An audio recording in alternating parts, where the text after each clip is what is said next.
Noong inutosang salakain ni Pangulong Vladimir Putin ng Russia ang Ukraine noong 2022, tiwala siyang magwawagi ang tinawag niyang espesyal na operasyong militar. Madaling maintindihan kung bakit. Mas malaki ang hukbo at ekonomiya ni Putin na may tila walang katapusang supply ng sundalo at kagamitang militar. Ngunit habang tumatagal ang digmaan, taon-taon, nagsimulang maubos ang mga yaman ng Kremlin. Nawasak ang mga tangke at mga sasakyang pang-impanterya. Lumilit ang armada, humihina ang depensa. At ngayon, sa wakas, naubusan na si Putin ng marahil pinakamahalagang yaman ng militar sa lahat, mga tao. At kung walang mga taong handang magsuot ng helmet, magtali ng kanilang mga bota, at magmartsa papunta sa mga nakakatakot na mga nakamamatay na lugar sa unahan ng labanan, isinusugal ang kanilang buhay para sa karangalan ng inang bayan, wala nang tsansa ang Russia na manalo sa digmaang ito. Hindi ito inasahan ni Putin. Nang magsimula ang digmaan, isang Russia sa may pinakamalalaking hukbo sa mundo na may tinatayang 900,000 aktibong tauhang militar at daan-daang libong mga tauhang paramilitar na reserba. Sa kabila nito, mas mababa sa 200,000 ang sundalo ng Ukraine.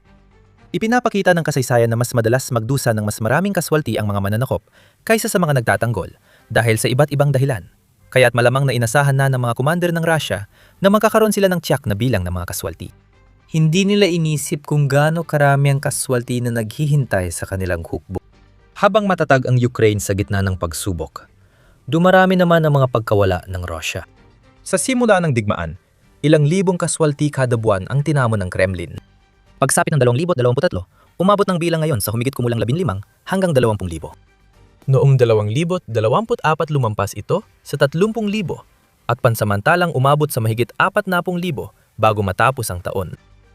Noong 2025, naranasan din natin ang halos parehong malalaking pagkalugi ng 30,000 kada buwan na tumagal hanggang 2026. Para may lagay sa tamang perspektibo ang bilang na yan, noong digmaang Soviet sa Afghanistan mula 1,970 hanggang 1,980 na tumagal ng halos isang dekada, ang mga Soviet ay nawalan lamang ng humigit kumulang 15,000 hanggang 20,000 sundalo sa kabuuan. Ngayon, mas marami pang nawawala sa Russia kada buwan. Sa kabuuan, tinatayang umabot na sa mahigit 1.3 milyong kaswalti ang naranasan, na may tinatayang 500,000 ang namatay at halos 1,000,000 pa ang nasugatan. Mas mataas pa ito ng higit 5 beses kaysa sa lahat ng pagkawala ng bansa mula sa mga digmaan ng Russia at Soviet, mula ikalawang digmaang pandigdig, pati na ang sa Afghanistan at 2 digmaan sa Chechnya. Tulad ng binanggit ng Center for Strategic and International Studies, mas marami nang naranasang pagkalugi ang Russia kaysa sa alinmang pangunahing bansa sa kahit anong digmaan mula nung ikalawang digmaang pandigdig. Ngunit marahil ang pinakanakagugulat sa lahat ay ang katotohanang ang mga nakakatakot na pagkaluging ito ay itinuring na kayang tiisin ni Putin at ng kanyang mga kasamahan sa Kremlin sa unang ilang taon ng labanan. Hindi mahalaga na 10,000 sundalong Ruso ang inuuwi sa kanilang bansa sa mga body bag. Hindi mahalaga kung ang mga kapatid, anak, asawa at ama ay pinapaslang ng maramihan o natatamo ng mga pinsalang habang buhay. Hindi mahalaga dahil patuloy pa ring sumusulong ang hukbo kahit mabagal at laging may bagong recruit na papalit sa mga nawala.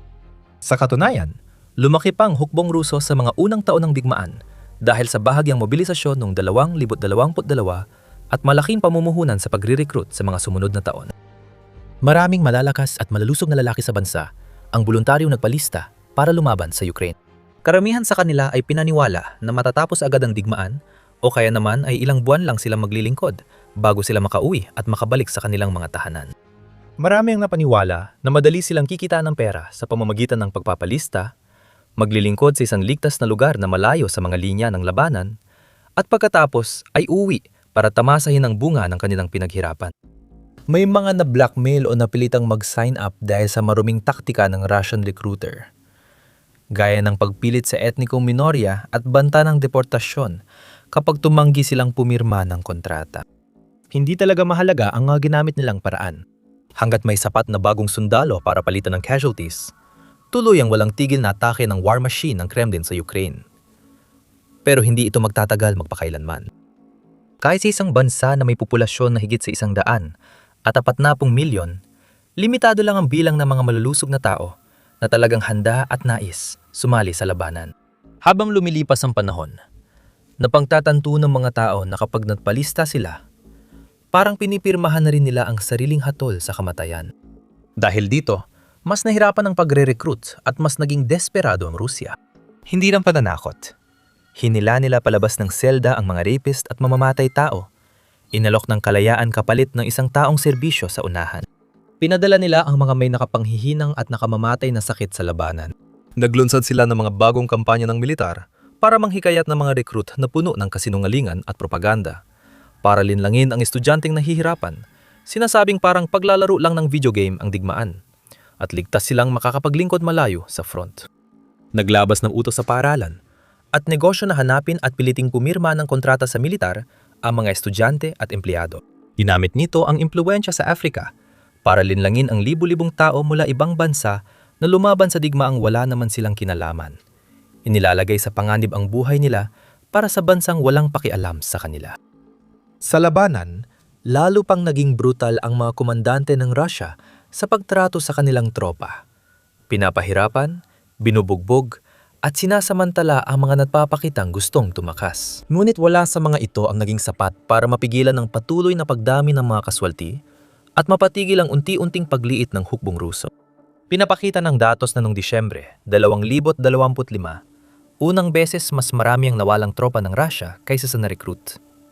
22,000 bagong recruit o mobilisado kumpara sa mahigit 30,000 kumpirmadong nasawi o sugatan. Inasahan ng mga optimista na ito ang simula ng isang pambihirang bagay. Nagalala ang mga pesimista na baka minsanan lang ito at walang pang matagalang epekto, kahit karapat dapat ipagdiwang. Pagdating ng Enero 2026, nangyari ulit ang parehong bagay. At muli, noong Pebrero, Marso at Abril. Sa loob ng 5 buwang sunod-sunod, mas mataas ang antas ng kaswalti ng Russia kaysa sa antas ng pagre-recruit nito. Hindi ito isang beses lang nangyari, kundi isang trend. At na yon ay nagiging trend na nahihirapan ng Russia na makahanap ng sagot dahil palpak ang kanilang recruitment strategies na makakuha ng sapat na resulta at ang kanilang mga taktika sa labanan ay patuloy na nagdudulot ng matitinding kaswalti. Noong Pebrero, 2026 ika-4 na anibersaryo ng pananakop, iniulat ng The Economist na ang bilang ng kaswalti ng Russia sa nakaraang 12 buwan ay kasing dami ng kabuuang bilang sa unang 3 taon ng digmaan. Sa madaling salita, tumataas ng husto ang mga kaswalti kasabay ng pagbaba ng recruitment. Resepe ito ng sakuna para sa Kremlin at ayon sa ilang pagtataya, halos 1,000 sundalong Ruso ang nawawala kada araw. Patay, sugatan o bihag. Kaya tiyak na lalo pang hihina at liliit ang hukbong sandatahan habang humahaba ang digmaan. Mas lalong lumalala ang sitwasyon ni Putin kapag ikinumpara ang kaswalti ng bansa sa kaswalti ng Ukraine. Nung una, totoong nagdusa ng malalaking kaswalti ang Ukraine. Mabigat at brutal ang unang buwan para sa mga puwersa ng Kiev, habang hirap silang harapin ang bigat at bagsik ng pananakop ng Rusya. Nahihirapan ang mga sundalo ng Ukraine at voluntaryong sibilyan na makapag-adjust sa gitna ng pag-atake mula sa iba't ibang panig. Ang nabigong kontraopensiba ng bansa noong 2023 ay nagdulot ng maraming namatay at nasugatang sundalo. Gayunpaman, habang umuusad ang digmaan, nakahanap ang Ukraine ng mga paraan upang mabawasan ang kanilang mga kaswalti. Lumipat ito patungo sa paggamit ng drone sa digmaan.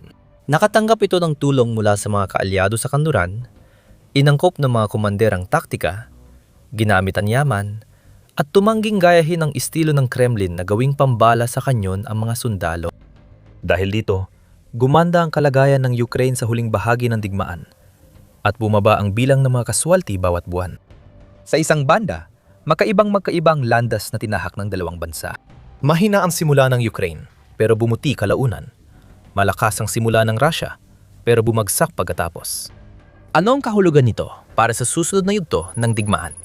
Bago natin pag-usapan yan, marami pang iba na tulad nito. Kaya kung may natutunan ka sa The Military Show, huwag kalimutang mag-subscribe. Dahil sa matitinding kawalan at hirap sa pagre-recruit, maraming leader ang maintindihang panahon na para isantabi ang pride at magsimulang magnegosasyon para sa tigil putukan o muling suriin ang layunin ng militar. Pero iba si Vladimir Putin. Ayon sa ulat at sa ilang opisyal ng Kremlin na kinausap ang mga mamamahayag sa kanluran nang hindi nagpapakilala, Matigas pa rin ang ulo ni Vladimir Putin sa pagsakop sa Donbas at pagpapatuloy ng digmaan.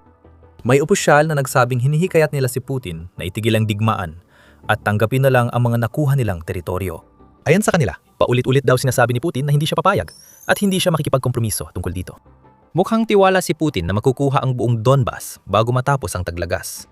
Pero ayon sa datos, kabaliktaran ang lumalabas.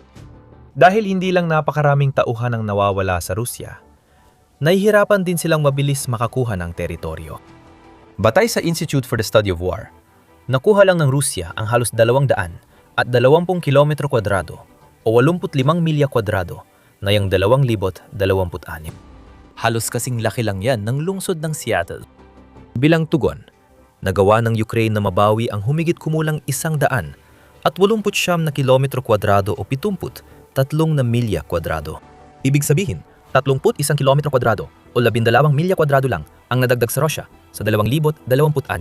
Halos wala. Masaklap pa, sobrang mahal ng ginastos ng Rusya kapalit ng halos walang nakuha.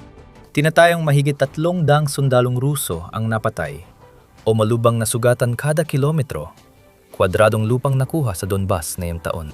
At ang bilang ng mga namamatay ay mas malaki na ngayon kaysa sa bilang ng mga nasusugatan.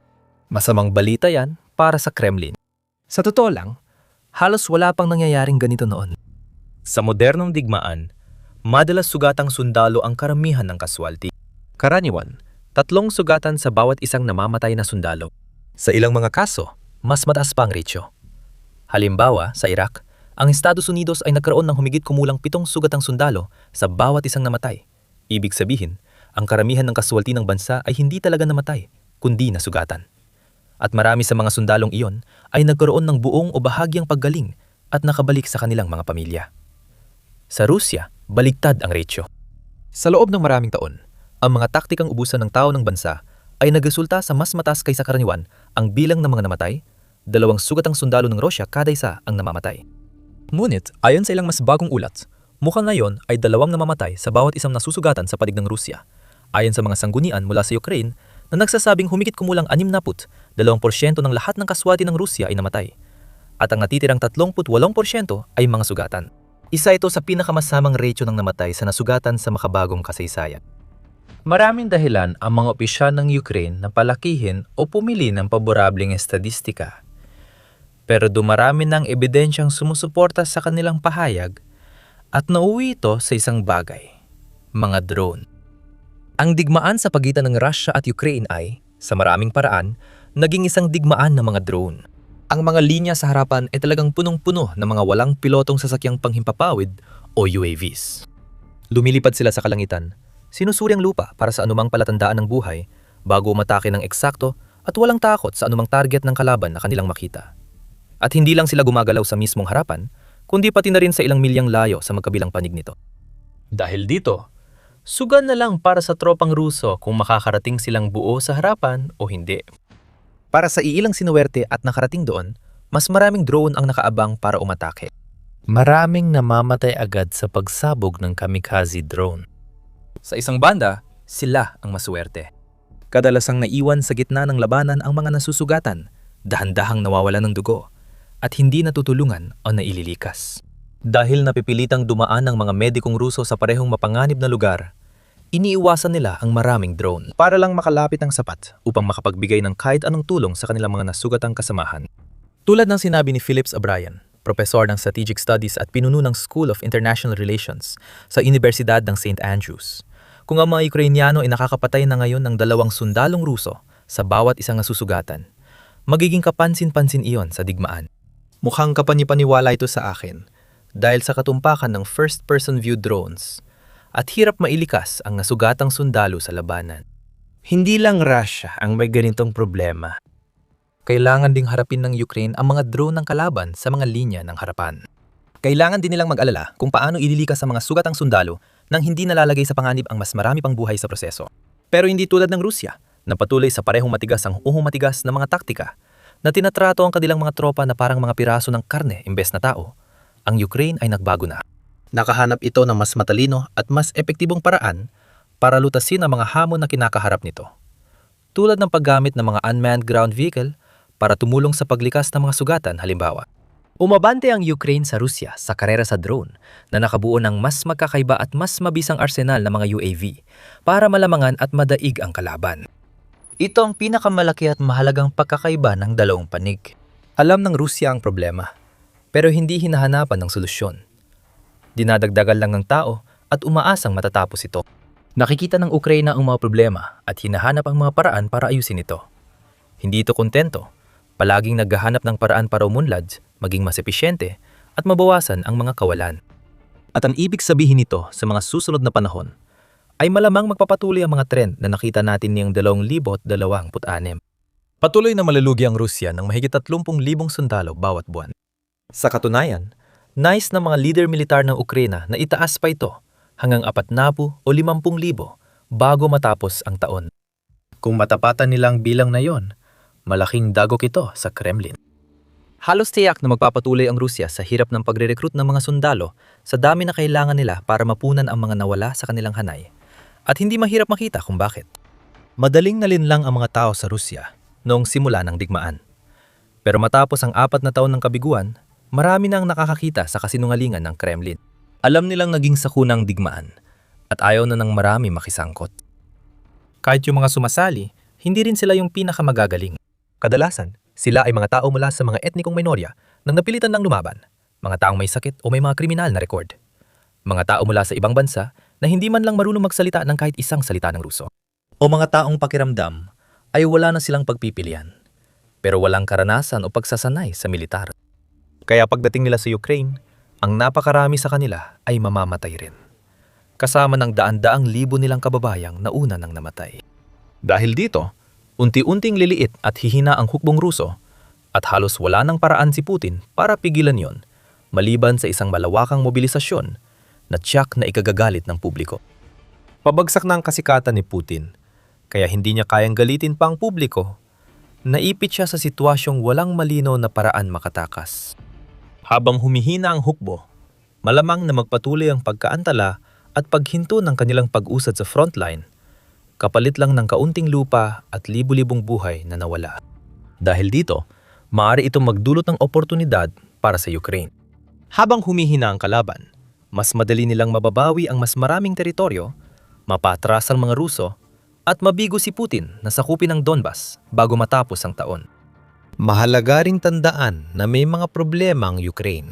Ayon kay Lawrence Friedman ng King's College London, habang dumarami ang problema ng Russia, may malalaking suliranin din ang Ukraine. Pangunahing problema ng Kiev ang kakulangan sa sundalo, kaya nagiging butas ang kanilang frontline na kadalasang drone lang ang nagbabantay. Pareho silang nahihirapan sa pagre-recruit. Kaya kung kulang ang sundalo ng Ukraine, mahirap din para sa kanila magtagumpay sa harapan. Mas malaki at mas marami ang problema ng Russia kaysa Ukraine na yon. Napakalaki ng kanilang mga casualty, mabagal ang pag-usad, may krisis sa ekonomiya, magulo ang pamunuan at iniwan ng mga kaalyado.